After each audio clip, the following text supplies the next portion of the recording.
안녕하세요. 닥터 길벗입니다. 우리는 다들 행복하고 싶어 합니다. 다들 안간힘을 쓰지만 행복하기가 쉽지 않죠. 노력이 부족해서일까요? 아니면 우리가 지금보다 더 열심히 살면 행복해질까요? 제가 상담을 하면서 배운 점은 노력 부족보다는 우리 안의 오개념, 곧 우리가 잘못 이해한 개념들 때문에 우리 삶이 더 힘들어지고 길을 잃고 더 어려워지는 것 같습니다. 운동에서도 왜 처음에 폼을 잘못 배우면 오히려 전혀 안 배운 것보다 더 교정하기가 힘들어진다고 하잖아요. 하지만 이제 우리는 어린 시절에 나도 모르게 부지불식간에 이 오개념에 젖어들기 때문에 자각하고 교정하기가 아주 어렵습니다. 길번 연구소에서는 이 오개념들을 하나하나 풀어가 보려고 합니다. 오늘 이야기는 이 오개념 시리즈의 서론 부분이기도 하겠습니다. 오늘 다룰 이야기는 아주 중요한 주제입니다. 저 역시 개인적으로도 이 주제를 공부하면서 제가 살아가는데 큰 도움이 되었거든요. 그래서 이 이야기가 여러분들에게도 도움이 되기를 바라면서 가능하면 곱씹어가면서 좀 천천히 생각하면서 봐주시면 고맙겠습니다. 자, 이제 오늘의 사연입니다. 제 주변 사람들을 보면 사는 게 다 행복해 보입니다. 왜 나만 사는 게 이렇게 힘들지? 라는 생각이 들면 더 화가 나고 살기가 싫어집니다. 어떻게 해야 하나요? 맞습니다. 사는 거 쉽지 않습니다. 사는 게 쉽기만 하다면 여러분들이 지금 이 영상을 보고 계시지 않겠죠? 물론 삶의 모든 순간이 다 힘든 건 아닙니다. 좋을 때도 있습니다.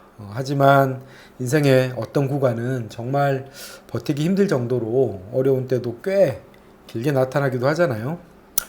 인생의 문제는 너무 커서 어떻게 접근해야 될지 막막할 때가 있습니다. 그럴수록 살을 발라내고 뼈대만 남겨서 핵심 부분을 공략하는 그런 연습을 해야 합니다. 지금부터 우리는 이 주어진 문제를 마치 우리가 이제 수학 공식에 대입하듯이 계속 그런 식으로 이제 풀어보는 연습을 해보려고 합니다. 앞으로 이 시리즈는 이런 문제들을 제시하고 같이 풀어보는 과정을 통해서 여러분들이 스스로 자신의 문제의 핵심을 포착할 수 있는 그런 능력을 이제 키워가 보는 그런 것들을 이제 목적으로 하고 있습니다. 실은 오늘의 사연을 이해하려면 고통과 괴로움이라는 두 단어의 차이를 이해해야 합니다. 우리는 일상에서 고통과 괴로움이라는 단어를 구분하지 않고 섞어서 사용하잖아요. 그러나 이 두 단어가 같은 뜻이 아니라면 이 두 단어는 어떻게 다를까요? 잠시 한번 생각해 보시면 좋겠습니다. 잠시라도 스스로 생각하는 게 되게 중요합니다. 이 둘의 차이를 물으면 가장 흔히 나오는 대답은 고통은 육체적인 것, 괴로움은 정신적인 것 같다 라는 대답입니다. 어때요? 그럴듯한가요? 아쉽게도 정답은 아닙니다. 정답은 아니지만 어쨌든 고통과 괴로움이 똑같지는 않다는 것을 알게 됐죠. 그죠? 그렇다면 왜 이 답이 정답이 아닐까요? 왜냐하면 고통에는 육체적 고통뿐만 아니라 정신적 고통도 있기 때문입니다. 그러나 나중에 좀 더 자세히 말씀드리겠지만 괴로움은 100% 정신적인 것입니다. 그럼 일단 이 고통의 정의부터 한번 살펴보겠습니다. 저는 고통을 이렇게 한번 정의 내려봤습니다. 내 마음대로, 내 뜻대로 안 되는 모든 것들. 일단 아까 우리가 처음 문제 제기한 대로 고통에 육체적 고통이 있잖아요. 육체적 고통에는 다음과 같은 것들이 있겠죠. 내 손톱 밑에 박힌 가시, 추위, 더위, 배고픔 또는 배가 너무 부른 것도요. 감기, 몸살, 그죠? 코로나로 인한 자가격리, 마스크 쓰고 답답한 거, 노안이 오는 거, 맹장염, 암 진단을 받았다, 교통사고가 났다, 길 가다가 돌멩이를 맞았다, 구타, 성적 괴롭힘, 학교 폭력 등등 우리에게 일어나는 신체적 고통은 너무너무 많습니다.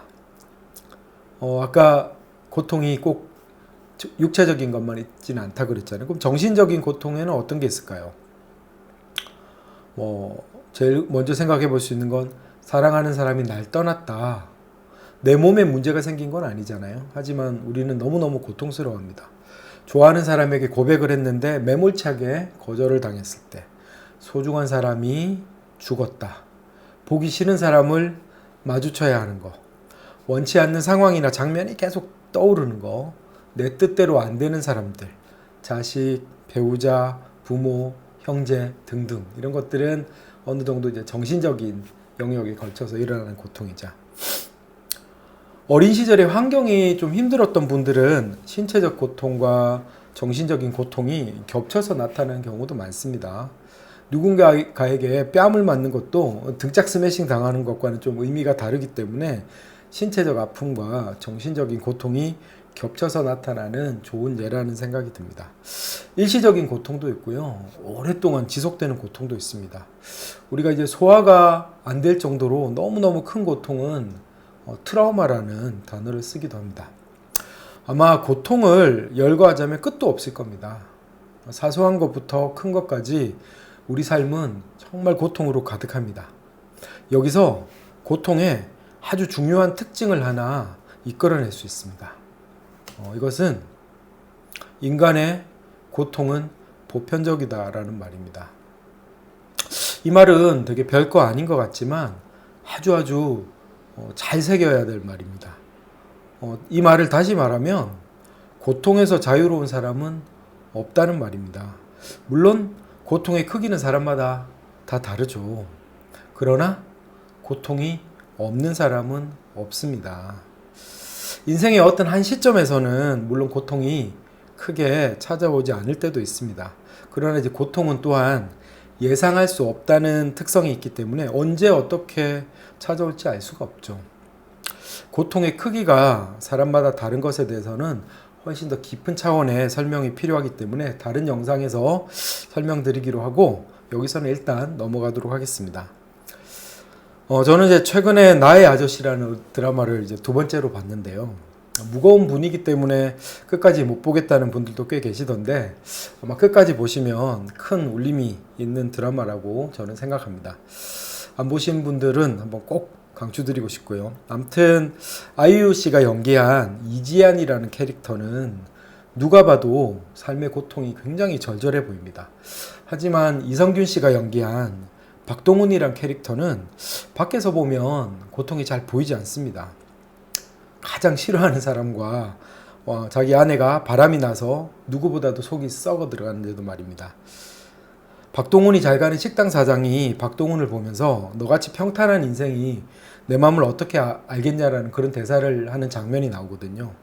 거기서 박동훈은 그냥 웃어 넘기고 마는데 우리가 대체로 남의 고통을 대하는 태도를 잘 보여주는 장면 같아서 굉장히 저는 좀 여러 가지 생각이 들었습니다.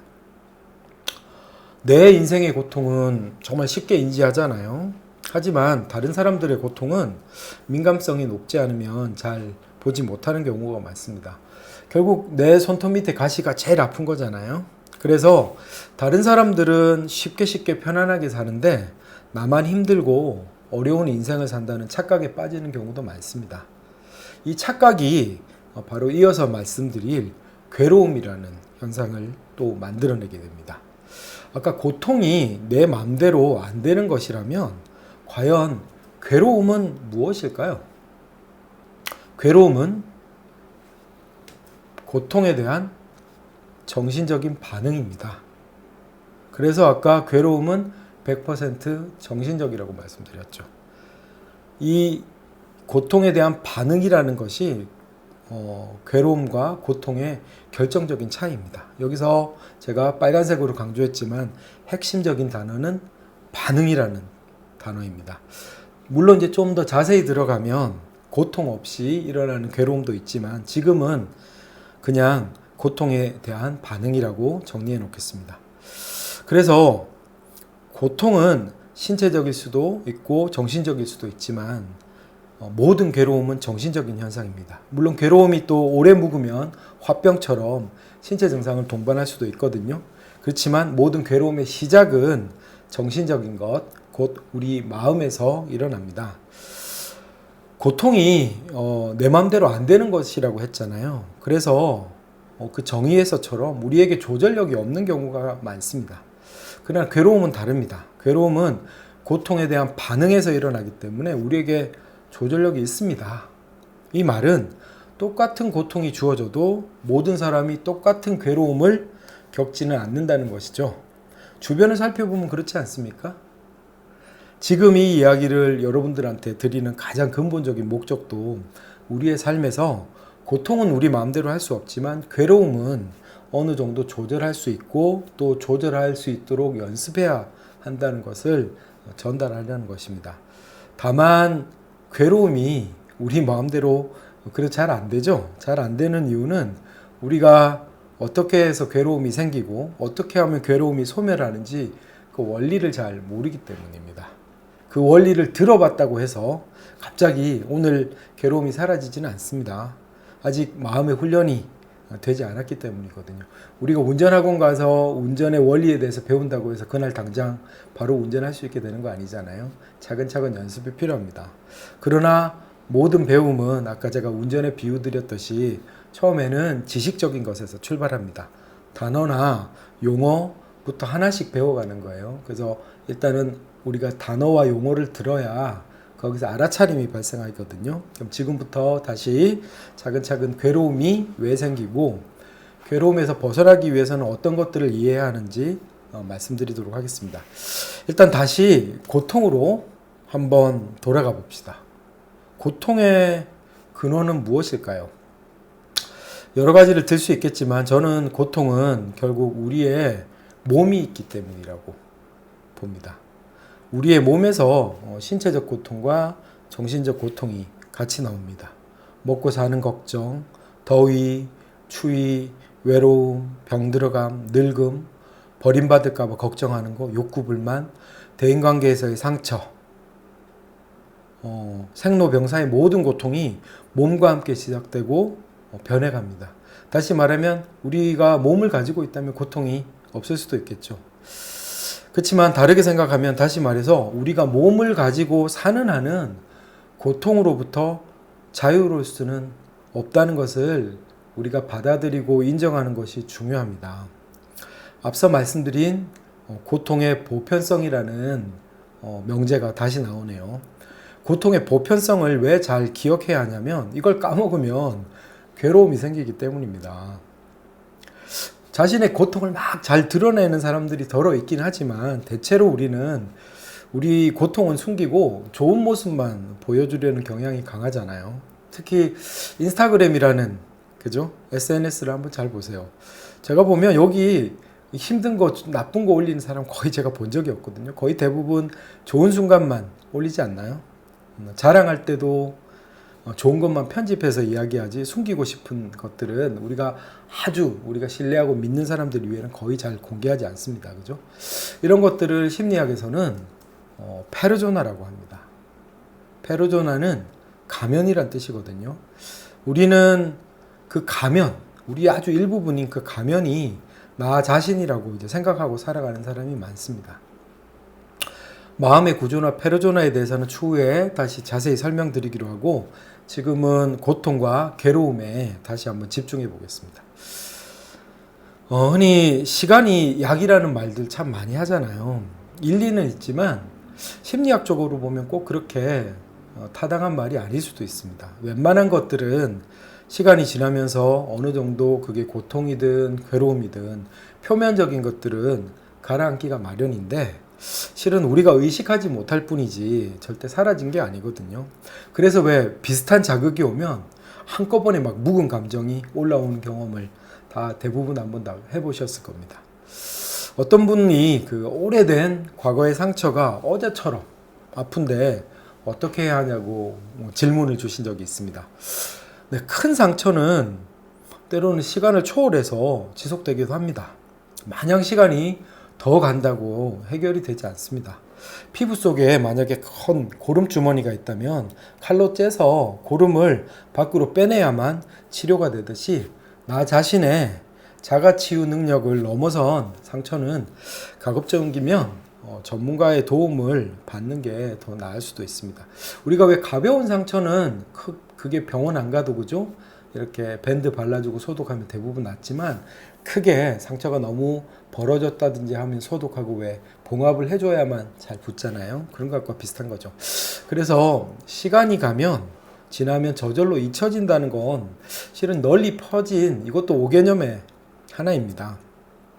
억압이라는 방어 기제를 써서 의식적으로 자각을 못할 뿐이지 알게 모르게 내 삶에 영향을 많이 미치게 됩니다. 어쩌면 자기 자신만 모르지 주변 사람들은 은근히 느끼게 됩니다. 상당히 까칠해지고 어쩌면 피곤해지거든요. 게다가 억압을 유지하려면 상당한 에너지가 소비됩니다. 그래서 생산적인 것에 에너지를 쓸 수 없고 만약에 어떤 나라의 나라의 예산이 국방비에만 거의 대부분 쓰인다면 그 나라 국민들의 삶의 질이 되게 형편없지 않겠습니까? 그죠? 그래서 고통에 대해서 좀 정확하게 고통의 본질을 이해하는 것도 중요합니다. 아까 괴로움의 근원이 몸이라고 했다면, 고통의 근원이 몸이라고 했다면, 괴로움은 도대체 그 뿌리가 뭘까요? 한번 괴로움을 유발하는 생각들을 한번 살펴보겠습니다. 자, 왜 나만 힘들지? 아까 사연에서 그죠? 나온 질문이죠. 왜 난 되는 일이 없지? 왜 난 이 모양이지? 어떻게 나한테 이럴 수가 있어? 되게 빡치겠죠? 왜 하필 나한테 이런 일이 생기지? 내가 하는 게 늘 이 모양이지 뭐. 내가 잘하는 게 뭐가 있겠어. 그죠? 우울, 불안, 분노, 좌절감 뭐 다 들어있네요. 제가 한 대여섯 개의 문장을 이렇게 말씀드렸는데 이 문장에서 공통의 단어가 보이시나요? 금방 보이죠? 바로 나입니다. 그죠? 괴로움의 근원은 바로 나, 자아. 좀 더 정확한 단어를 써서 말씀드린다면 에고의식이 있기 때문입니다. 이 에고의식이란 단어는 아마 여러분들 좀 생소하실 텐데 이 단어를 이해하고 좀 제대로 설명드리려면 시간이 역시 좀 많이 필요하기 때문에 앞으로 좀 천천히 이 단어는 풀어가면서 말씀드리겠습니다. 지금은 왜 가끔 자의식이 참 과잉이다 뭐 이런 말을 할 때 그 쓰는 자의식이라는 단어의 어감으로 이해해 주시면 좋겠습니다.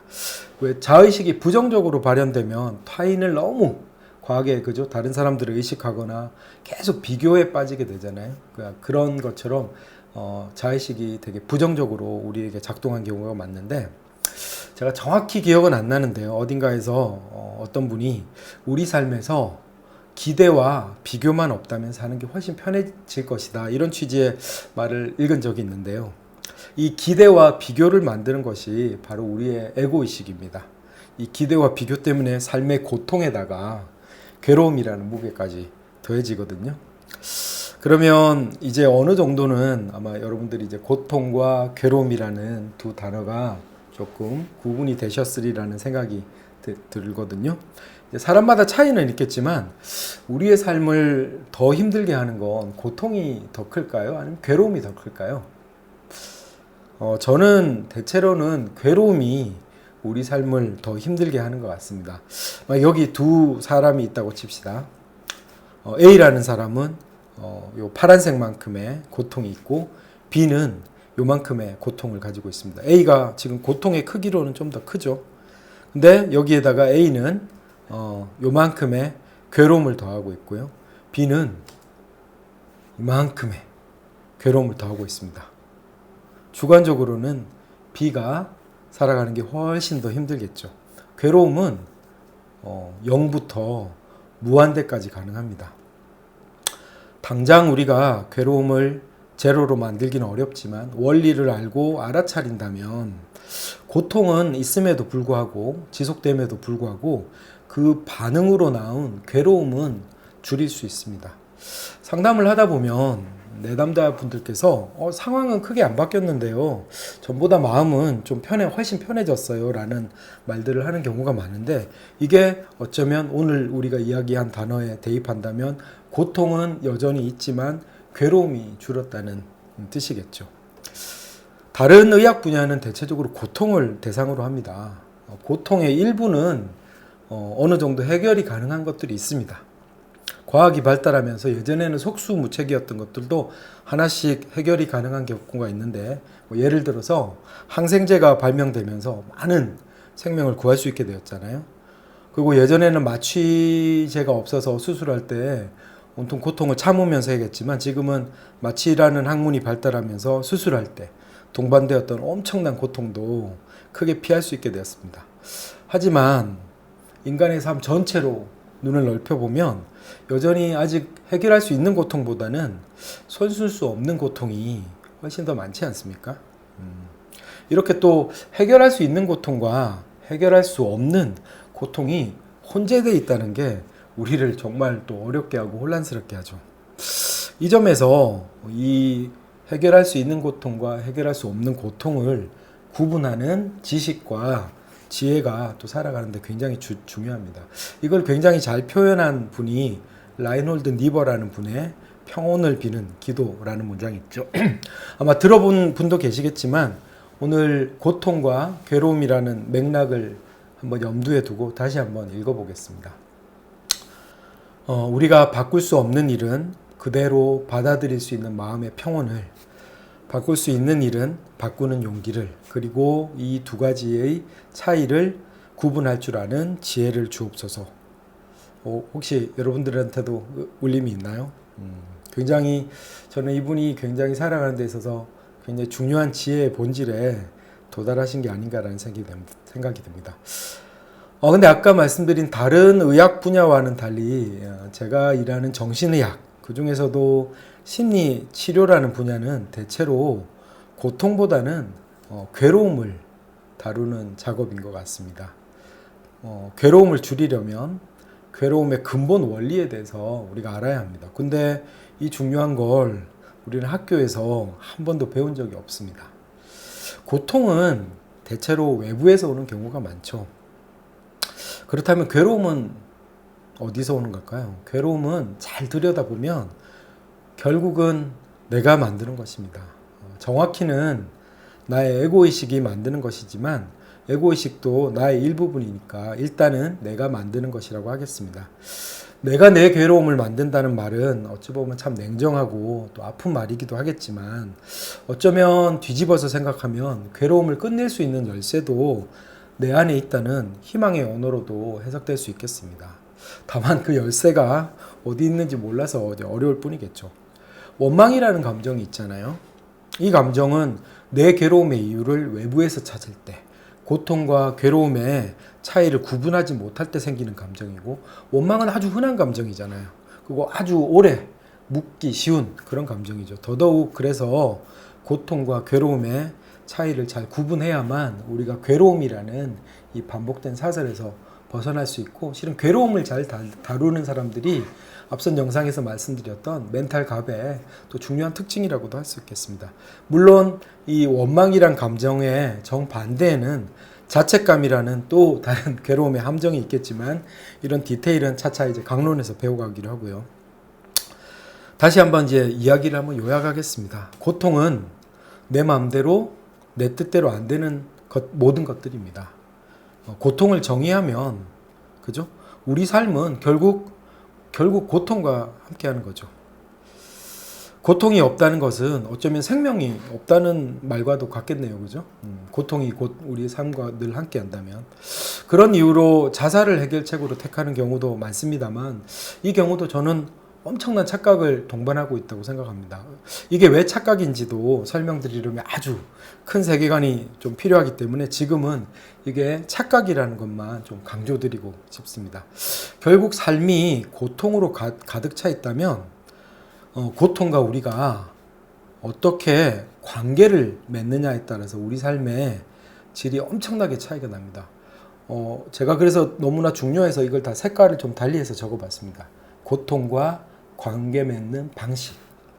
앞으로 관계 맺는 방식이라는 걸 제가 여러 표현으로 말씀드릴 건데요.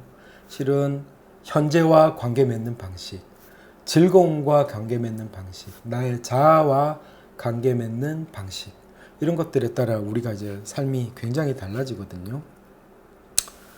고통과 어떻게 관계를 맺느냐가 그 사람의 성숙도를 반영합니다.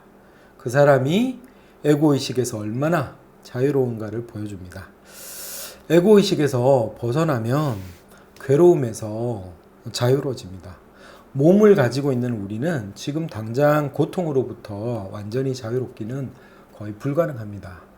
과학이 발전함에 따라 조금씩 해결할 수 있는 고통의 범위가 늘어나지만 여전히 인간의 삶은 실존적으로 고통이 참 가득하잖아요. 하지만 이 에고에 대해서 배우고 알아차리면 괴로움으로부터의 자유는 지금 당장이라도 가능합니다. 자, 우리가 이제 길을 잘 찾으려면 이정표가 되게 중요합니다. 물론 이정표만가 있다고 해서 우리가 저절로 그죠? 목적지에 도달하게 되지는 않지만 이정표를 잘 이해하면 길을 훨씬 덜 헤매게 됩니다. 오늘 말씀드린 내용을 이정표로 삼아서 여러분이 지금 힘들다고 느낄 때 이게 지금 고통 때문인지 고통인지 아니면 괴로움인지 한번 구분해 보시기를 그러려면 이제 좀 살펴보는 게 필요하겠죠. 이제 만약에 그게 고통이라면 이게 해결할 수 있는 고통인지 해결할 수 없는 고통인지 그것도 한번 구분해 보십시오. 해결할 수 있는 고통이라면 해결책을 한번 강구해 봐야 되겠고요. 문제는 해결할 수 없는 고통이라면 참 안타깝지만 일단은 우리는 수용이라는 태도가 받아들임이라는 태도가 필요합니다. 수용이 되지 않고 받아들이지 않아지면 그것이 바로 이제 괴로움으로 연결되잖아요. 이게 지금 내가 힘든 것이 괴로움이라면 내 마음이 어떻게 해서 괴로움을 지어내고 지속하고 이 괴로움을 증폭하는지 한번 알아차리려고 한번 시도해 보시기 바랍니다. 너무 두 개가 엉켜 있으면 처음에는 잘 안 보일 수도 있습니다. 혼자 보시기 어렵다면 믿을 만한 친구나 어떤 상의할 만한 사람과 이 개념을 가지고 다시 한번 이야기를 나눠보는 것도 좋다고 생각합니다. 제가 오늘 여러분한테 말씀드릴 수 있는 것들은 뭔가 좀 레시피 같은 것들이죠. 레시피만 가지고 저절로 요리가 되지는 않습니다. 그죠? 여러분들이 요리를 한 번이라도 시도해 보는 게 중요합니다. 모든 것은 연습이 필수죠. 천천히 일상 속에서 관찰과 알아차림을 계속해 가시면 좋겠습니다. 다음 영상에서 오늘 크게 다루었던 것들의 조금 세부적인 것들을 가지고 또 다시 찾아뵙도록 하겠습니다. 감사합니다.